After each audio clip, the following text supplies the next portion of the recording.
Never waste a good crisis. And when it comes to the economic crisis, don't waste it when it can have a very positive impact.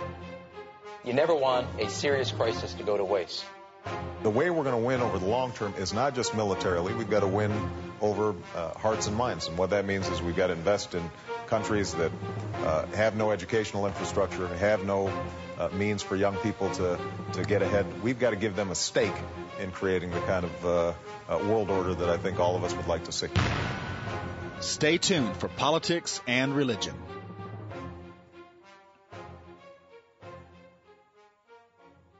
The president of the European Central Bank, Jean-Claude Trichet, told Forbes that global governance is extremely necessary if we want to prevent another financial crisis.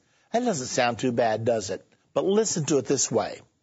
World government is extremely necessary if we want to prevent another financial crisis. Now, ladies and gentlemen, let me make sure you really understand something.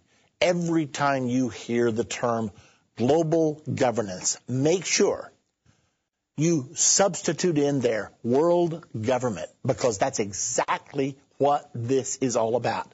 When you hear Al Gore, when you hear David Rockefeller, when you hear all of the leading people in the world, Mr.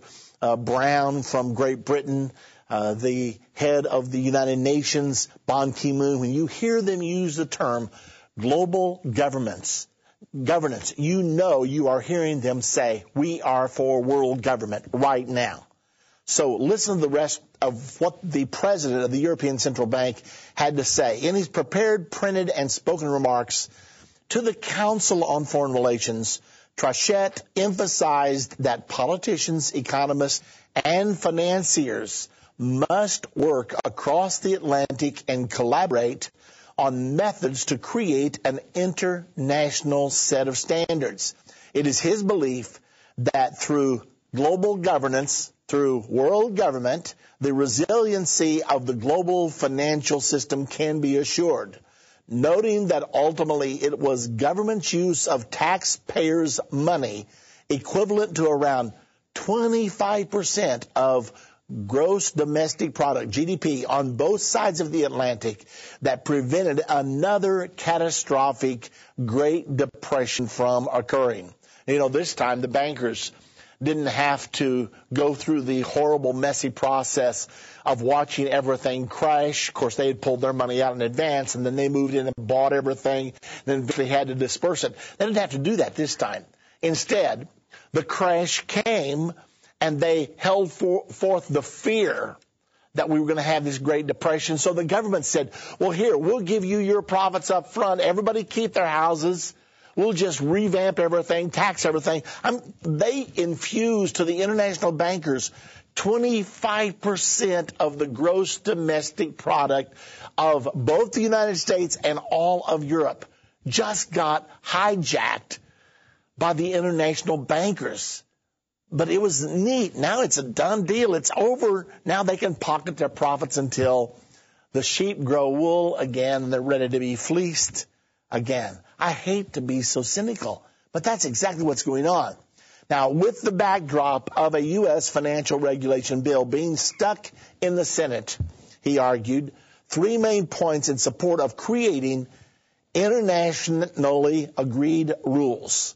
Now, we're putting together a world economic system here. That's the first leg of the global governance stool. If you're going to have a world government, you've got to have a one world economy, a one world governmental system, and then ultimately the one world religious system, some kind of a global ethic, a belief system that will ultimately tie everything together. Because if you don't believe the same things, there comes a time when you will not continue on together.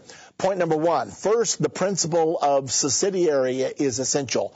No rule should be imposed at a global level or a supranational level that cannot be more or equally effectively set at the national or local level. In other words, everything's going to have to harmonize from the local village all the way to the world headquarters at the United Nations. Everything's got a track. Everybody's got to live under the same rule. We're talking about world government here, ladies and gentlemen.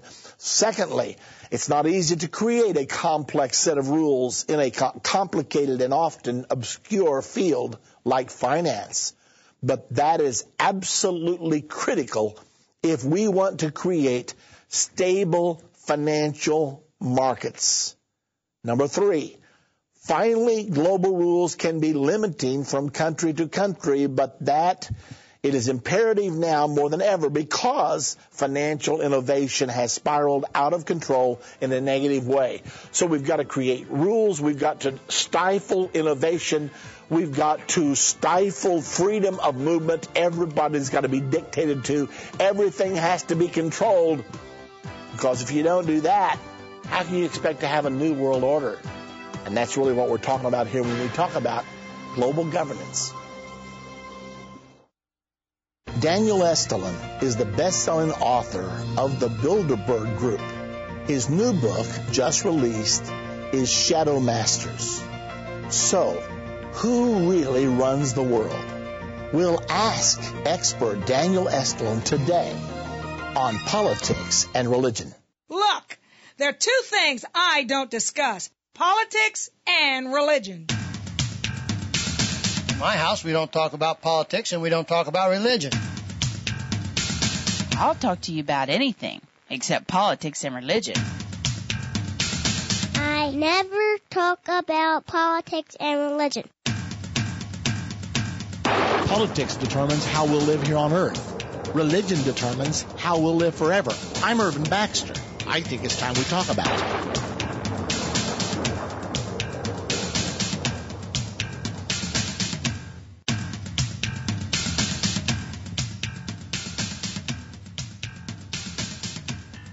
In the second half hour of today's program from Spain, Daniel Estulin will join us. He is the author of the Bilderberg Group, and he's also the author of his newer book, Shadow Masters.